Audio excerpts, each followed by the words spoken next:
that's plaguing our nation. If you don't like abortion, don't have one. The only thing that can be said to be objective truth is that there is no objective truth. Like, you kill a baby fetus, the same thing as killing any old inanimate object. I would argue are not all created equal. Mark is training a new generation of leaders. To take on the culture of death and win. You young people, it's your movement now.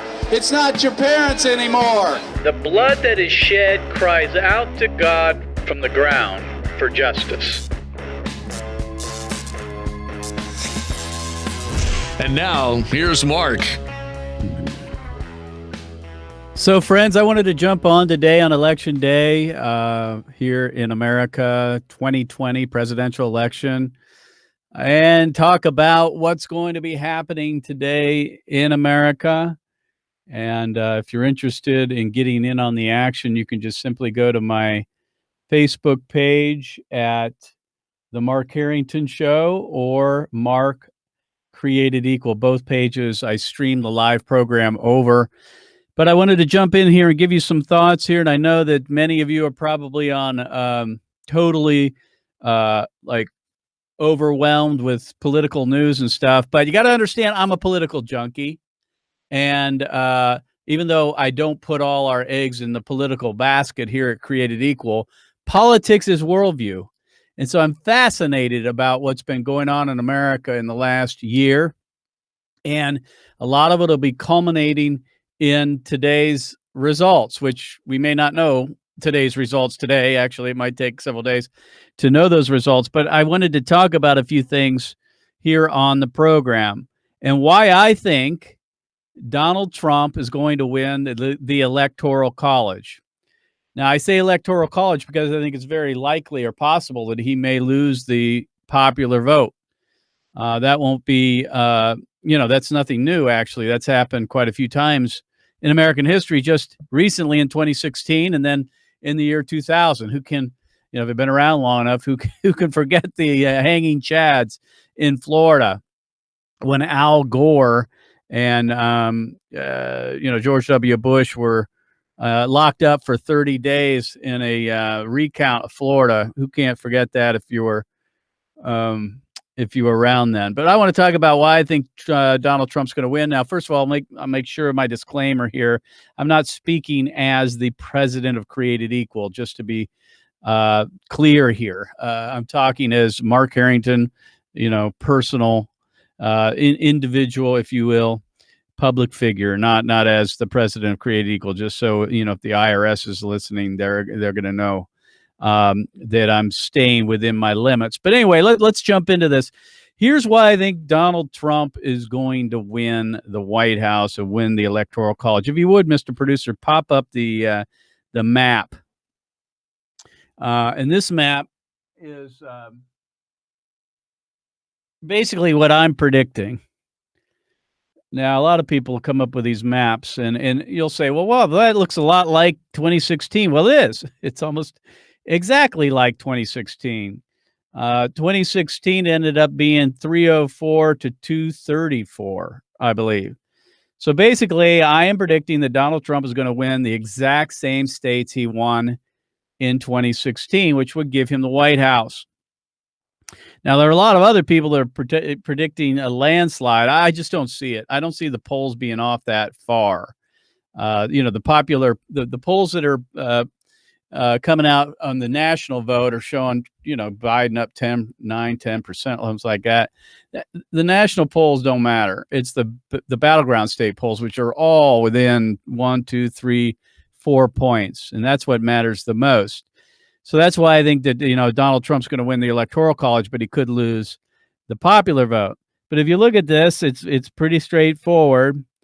We start with Florida. I think Donald Trump's going to carry Florida. And the reason for that is that the GOP, that is the Republican Party, has been outpacing or at least increasing their voter registrations in the state of Florida and have closed the gap with the Democrats over the last several election cycles. Also, it's reported that Latinos and Hispanics and Cubans are coming out for Donald Trump in early voting, as well as African Americans. which if that happens, Florida will be in the Trump column, in my opinion. I think he's going to carry Florida. We have a very strong governor in there, Governor DeSantis, and I just think he's going to carry Florida. If you go from Florida, you go to Georgia, that's the next battleground state. I don't think Georgia's at all in jeopardy, although some think it is. I think President Trump's going to carry Florida. Now, carry Georgia. Here's the thing. I think Georgia's turning blue over time. It's going to, unfortunately, because of the metropolitan center of Atlanta, just like some of these other states like Illinois and New York, Los Angeles, these gigantic, huge urban centers are blue and they take over the entire state. So I think Atlanta eventually is going to be the thing that puts Georgia in the blue column, but not this time around. I think North Carolina's in the Trump category. If you go up the East Coast, of course, we come to Pennsylvania. We'll hold on that for a minute. I live in the state of Ohio. I can tell you Trump's going to carry Ohio. He did in 2016 by 9 points. He's going to carry it here again. I also think he's going to carry Michigan and Wisconsin. And then I throw in Arizona as well to get him to 306. I'm also giving in the 2 congressional districts, one in Maine and one in Nebraska. Might not get those, might end up being 304 to 234 again, or 305 to 233, something like that. But anyway, that's my prediction. 306 for President Trump, 232 for Joe Biden. Now let's talk about Pennsylvania. This is going to be, and this is likely going to be the thing that turns the election. Now, if you're following this, of course, Pennsylvania is allowing the mail-in ballots to be processed up to 3 days after Election Day, which means I think it's highly unlikely, unless one of the candidates wins by the margin of mail-in votes that have yet to be counted, that Pennsylvania will be declared tonight to one or the other. I don't think that's going to happen. I think it's going to take several days until we find out who won Pennsylvania. I think Donald Trump will eventually prevail in Pennsylvania for 2 reasons. Number one, I think Joe Biden totally blew it in the last presidential debate when he talked about how he was, he said he wasn't against fracking, but we all know over the last, over the campaign cycle, he's talked about being against fracking, that he would shut it down, that he would ban it. Also, Kamala Harris has said the same thing. He also said that he was going to end fossil fuels, the oil industry. And of course, he said, we're going to work it out, is what he said. We're going to work it out over time. Well, there's hundreds of thousands of jobs in the oil and fracking business in Pennsylvania. And the fact that he's played both sides of that, I think is going to put Pennsylvania in the Trump column. I also think that pertains to Ohio and Michigan for those same reasons, because of the comments of Joe Biden on fracking and the oil industry. But I'll also say this: these Pennsylvania and Michigan are both are 2 of the most the governors there have been the most restrictive when it comes to COVID. Lockdowns, all these insane restrictions on freedoms and so forth. Both Pennsylvania and Michigan have done that. I think people are fed up in states like that. I think that they're done with this type of stuff, this overreach of government. And there are indications that younger voters, millennials and, folks in their 30s and 40s want to get back to work. They don't want to be locked down again. And Joe Biden has said that the experts say that we should lock down, that he's going to lock down. And President Trump has been clear that he's not going to. So I think that's going to put Pennsylvania in the Trump column. I don't think we're going to know tonight, though. I think we may know in several days. But even without Pennsylvania, according to my math here, Donald Trump will win the White House, even without Pennsylvania. But I think he will. And he wins Pennsylvania. He takes Michigan and he takes Wisconsin. Now, I don't have Minnesota in the Trump column. I don't think that's going to happen. Donald Trump did not campaign there very often. The governor and attorney general have been, they've shut him out just last week when they said that he could only have a rally of 250 people. I just don't think Minnesota is going to be in the Trump column. I also don't think Nevada will be in the Trump column. Some people do. I wouldn't be surprised if they end up in the Trump column, and that would put him at 322 in my estimation. So that's also a possibility. But anyway, this is the map. And for what it's worth, it's amongst many other predictions, but this is the way I see it when it comes to the Electoral College. But once again, I think it's very possible that Donald Trump will not win the popular vote, which again just adds fuel to the fire for the left to say that we need to get rid of the Electoral College. It wouldn't matter. They want to get rid of it anyway. But so there's my map. Now, a couple other reasons why I think that Donald Trump's going to win the Electoral College, and that is, if you've noticed around the country, there are cities, most major cities are preparing for a Trump win in that they are boarding up the city. I mean, they are Washington, D.C., from what I understand right now, 4 blocks, a perimeter of 4 blocks around the White House have been, basically all the businesses are boarding up. So they're getting ready for a Trump win. That tells you something. Now, maybe they're just being prudent, but that does tell you something, that these cities are preparing.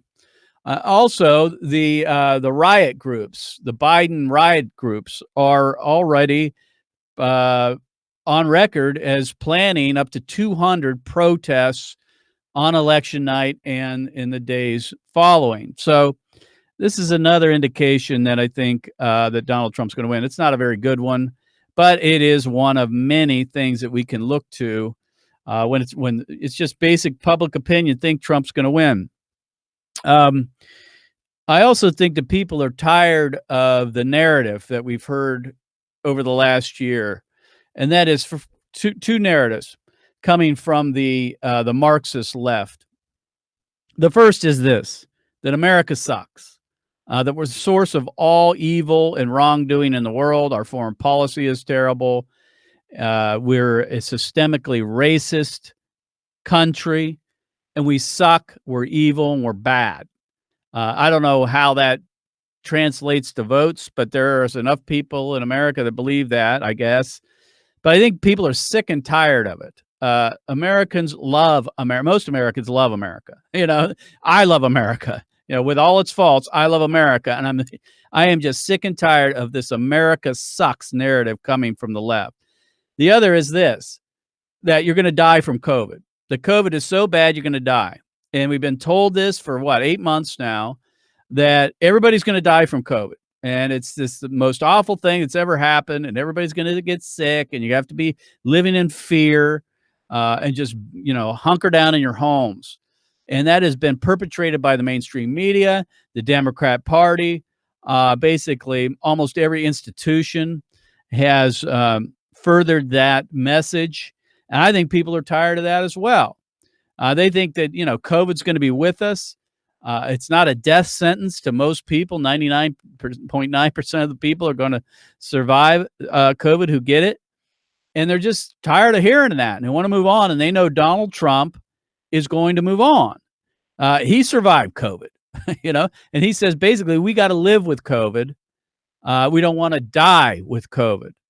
So he's ready to move on. I think the vaccines are in the works and all this other stuff. Where Joe Biden in the last debate said that we need to prepare for a dark winter. Now, there's an optimistic message for you. Those of you who are fearful of COVID, hunker down further, because we're going to experience a dark winter where there's going to be another 200,000 deaths by the end of the year. That's what Joe Biden's message is. And he blames Donald Trump for COVID. And of course, Joe Biden has no additional answers to how to fight COVID. He basically says, wear a mask, social distance, wash your hands. We need a vaccine, all the things that Donald Trump's been saying for 8 months now.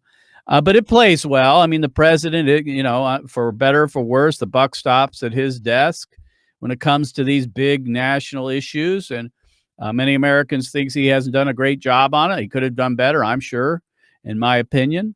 His messaging hasn't been all that good, to be honest. But the truth of the matter is that Joe Biden couldn't have done any better than Donald Trump, more than likely. And the fact that Donald Trump left it to the governors, I think, is a good thing. Joe Biden wants national lockdowns. He wants a national mask mandate. I don't know how he does that constitutionally, but it won't probably matter.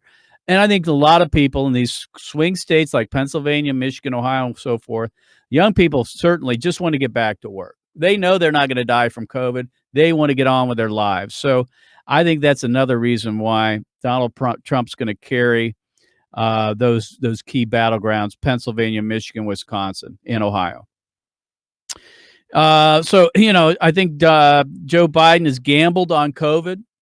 Although the truth of the matter is, without COVID, Joe Biden was better off staying in his home. He's awful on the stump.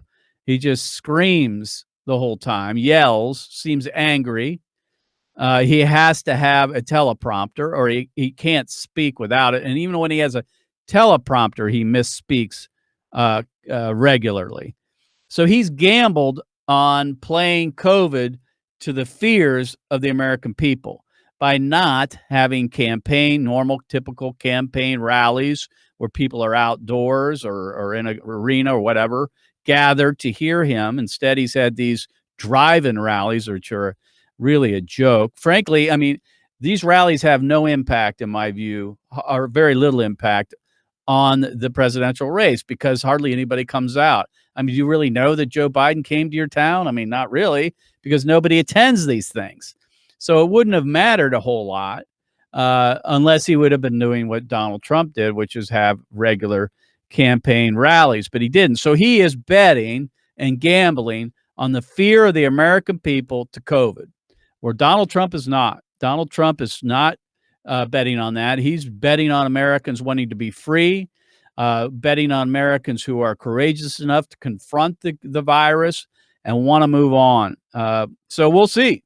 Are we a nation of fearful people, or are we a nation of free people? That's what's going to be, I think, determined tonight or whenever the outcome is made known to the American people. I think Donald Trump has been hopeful about turning the corner on COVID, where, Joe Biden has basically just played on the fears of Americans. I think Americans are concerned about turning our nation over to the mob, the Marxist left, where Donald Trump is about the rule of law. He's about law and order. He's about the Constitution. And so I think that's on the ballot tonight. Obviously, life and death. I think Joe Biden is for abortion up to the time of birth, funded by tax dollars, and Donald Trump's opposed to abortion. I think the Supreme Court is going to play into tonight's vote, and that is that we believe that the Supreme Court should be limited to 9 people, that we shouldn't add to it because for political reasons, because we don't like the composition of the court, which is exactly what Joe Biden's going to do once he gets in. He says he's going to set up a commission. That's just a ruse to be able to advance court packing. So I think the Supreme Court's going to play into it. But most of all, I think it's going to hinge on 2 things. The response to COVID. Are Americans a free people, or are we a fearful people? Do we want to move on? And are we hopeful that we can overcome the virus and not, succumb to this so-called dark winter that Joe Biden is painting for us? I think that's going to determine the election. And I think the other thing is just the law and order and whether we're going to follow the Constitution or not. So that's why I am predicting that Donald Trump's going to win the Electoral College, hopefully tonight, but it may take us several days before we actually get all the votes in from places like Pennsylvania. So I don't know if you agree with me. If you do, go ahead and let me know on my Facebook page, or if you want to let me know that you disagree with me with my prediction here. I'm predicting Donald Trump wins the Electoral College 306 to 232 We may not know the final number until several days from now because of Pennsylvania. All right, so let's move on. This morning, I posted on my page that it's morning in America. If you remember, those words were spoken by Ronald Reagan. Ronald Reagan, in his, I think it was the first, maybe his second term, after he won the White House, he said it was morning in America. Maybe it was before. I think it was a campaign. Sorry, it was a campaign ad that he ran, that it's morning in America, that's new, a new day, that it's a hopeful America, that we are a unique people, that we're a special people, and our future is bright. And I think it's true. It's morning in America. If Donald Trump wins, and I'm not putting all my eggs in, I mean, Donald Trump is who he is. I get it. But he does represent the opposite view of the Democrat Party. And when I said it's morning in America, it actually literally is, because this morning our airplane tow banner, which if you've been following Created Equal, you know that we've been flying this tow banner that flies the, it says the words "Vote Anti-Abortion," and it has a picture of a 15-week aborted baby on it. We've been flying that tow banner in 11 of the 12 key battlegrounds. We've been to Florida, we've been to North Carolina, we've been to Wisconsin, Ohio, Pennsylvania. We've been to Arizona. We've been, where else? Several other places for the last month and a half. And it's fitting that we are flying our tow banner as we speak in the city of Scranton, Pennsylvania, which, of course, if you know, and maybe don't, is the hometown of Joe Biden. In fact, Joe Biden's there today, coincidentally, or I should say providentially, maybe, that our airplane is flying currently. And if you would, Mr. Producer, put up the picture of the plane itself flying over. It's a really cool photo. At the crack of dawn, our airplane was flying over the city of Scranton, and will be for the remainder of the day, Election Day, which is the hometown of Joe Biden. And we'll also be in Wilkes-Barre today as well, which are kind of like companion cities right next to twin cities, if you will, kind of like Minneapolis and St. Paul. So that's happening today. The other thing we've been doing is going to the early voting center here in Columbus. I call it the early fraud center. Although now that we have mail-in voting, it's probably one of the safer ways to cast your vote. Now that we have these unsolicited mail ballots going out to people, and what a mess that's creating. But the early voting center has been a hugely impactful outreach for us. And what we do is we set up our anti-abortion signs along the line that's waiting to get into the voting center. And every county has one of these. In the state of Ohio, it started several weeks ago. And there are thousands and thousands of people queuing up to vote. They've been doing that for weeks, and we've been there as often as we can be with our message, Vote Anti-Abortion, and with a slate card, comparing the Republican platform to the Democrat platform and handing those out. And it's been hugely effective. In the year of COVID, where we've had difficulty reaching huge numbers of people because, large gatherings have been banned by our government, and a lot of the campuses are virtual for the most part. Finding large groups of people has been very difficult. So this has been hugely effective for us to go to these early voting centers. So we've been doing that here in Franklin County. We've also been doing the overpasses, which are hitting commuters. Today we're at many of the intersections here in the capital city of Columbus. So we've been hitting as many people as we can with the Vote Anti-Abortion message. Now, when it comes to the election tonight, what can we expect? What can we expect? As I mentioned, I don't think we're going to have an answer in Pennsylvania unless one of the campaigns wins by the margin of the mail-in voting, which will, they're allowing now 3 days after to count. But we should be able to have results in all the other states probably by midnight. So hopefully, if Donald Trump carries all the other states that I have listed in my map here, that he will have enough. He will have 286 votes, even if or even if Pennsylvania has not counted. So we know that. But coming out this morning in this left-wing site Axios, they are basically saying that Joe Biden is going to, if he is winning, he is going to declare victory tonight, according to Axios, which again is this left-wing rag webpage.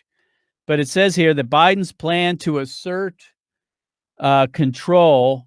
He's planning to assert control if he's declared the president-elect. Now, declared the president-elect, who does that? Media people? I don't know, I guess. And he'll begin forming his government, which he's already been doing, and he won't yield to the doubts of President Trump, because President Trump said if the votes haven't been counted in Pennsylvania, and that's the margin of error, that he's going to dispute it. Yeah, and he should, because the votes have not been counted in that state. But this is consistent to what the Democrats have been saying for months, and that is no matter what, it doesn't even matter what the outcome is, they are not going to concede defeat to Donald Trump. Hillary Clinton even said, under no circumstances on election night do we concede defeat to Donald Trump. This is consistent with what they've been saying all along. And now Joe Biden apparently is coming out that if he is considered the mathematical president-elect, he plans to address the nation tonight as their new leader. This is unprecedented. Now, if both sides, in other words, if Biden wins and Trump concedes, we get it. Go ahead and make the announcement. But if one side says they won and the other is going to dispute, neither one should get up in front of the American people and basically say that they are now the new leader. But Joe Biden's going to do that, and he's signaling his forces on the ground to continue to dispute the election as well, even if despite the outcome. President Trump's being blamed for so-called inciting violence in the days after the election by saying he is going to fight for every vote in Pennsylvania. But he's not the one who's inciting violence. We all know which party is for the mob, which party is for rioting, which party is for this kind of unrest. It's the Democrat Party, not the Republican Party. If Joe Biden wins tonight and he wins convincingly, President Trump's going to concede, and Republicans, conservative Christians like ourselves are going to move on. I mean, that's just what we've done. That's what we would continue to do. But the flip is not true. The reverse is not true. That is, if Donald Trump wins tonight, and he's a clear victor even, that Joe Biden's not going to concede. And the Democrats aren't going to concede, and it's going to light the country on fire. And they are going to fan the flames of unrest over the next several days, even weeks probably, as they're recounting cities or states like Pennsylvania and others that might be in dispute. This is a big, big problem, folks. We have been able to have the peaceful transfer of power for over 250 years, basically, almost. And that should continue one way or the other, but I don't expect it from Joe Biden and the Democrats. They've already said that they're not going to concede the victory to Donald Trump if he wins. And Donald Trump said basically, we'll wait and see, which is, I think, the right thing to say when you have all these mail-in votes that have not been counted on election night in states like Pennsylvania and others that need to be counted before an election result can be declared. I think he's right to say that we need to wait and see. But anyway, that's probably what's likely to happen tonight. I hope that there's a clear victory tonight so we can move on. But I have a feeling that it probably won't work now, or won't happen. So here's another reason why I think that President Trump will prevail tonight, and that is turnout on Election Day. That is today. Republicans typically wait toward to Election Day to vote. Why? Because they're traditionalists. I mean, they tend to follow the traditions of America, that is in voting. They like to vote on Election Day. They don't like to vote by mail. They don't like early voting. I mean, they just, it's kind of, they're creatures of habit, I guess.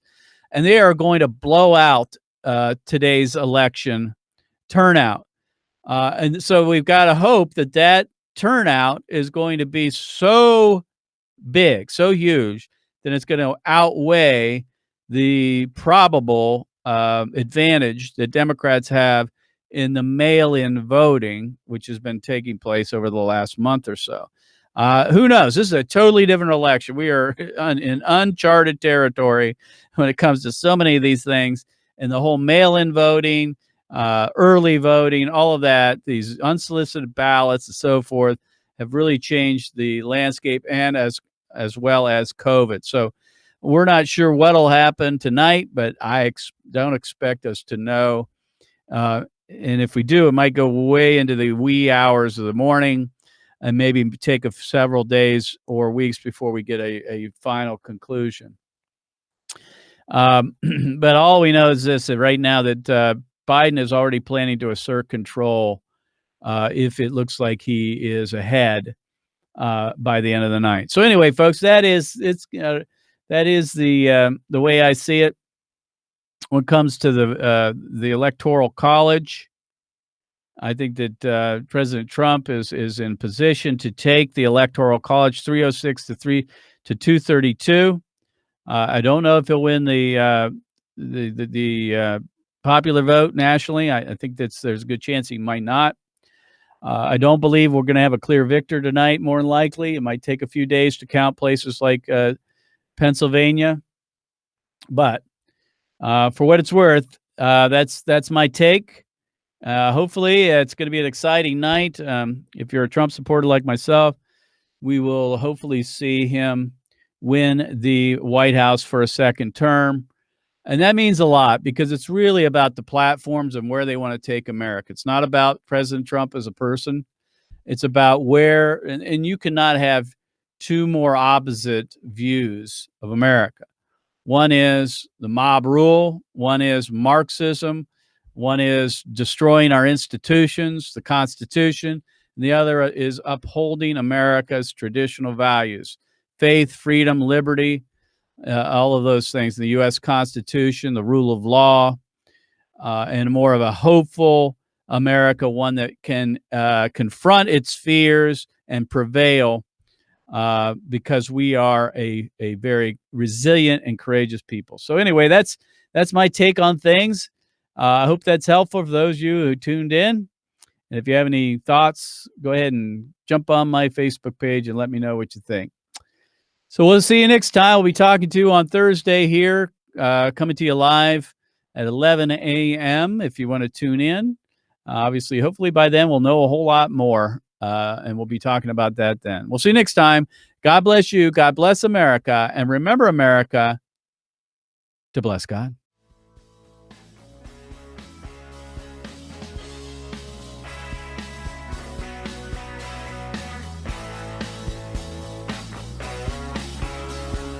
You've been listening to Mark Harrington, your radio activist.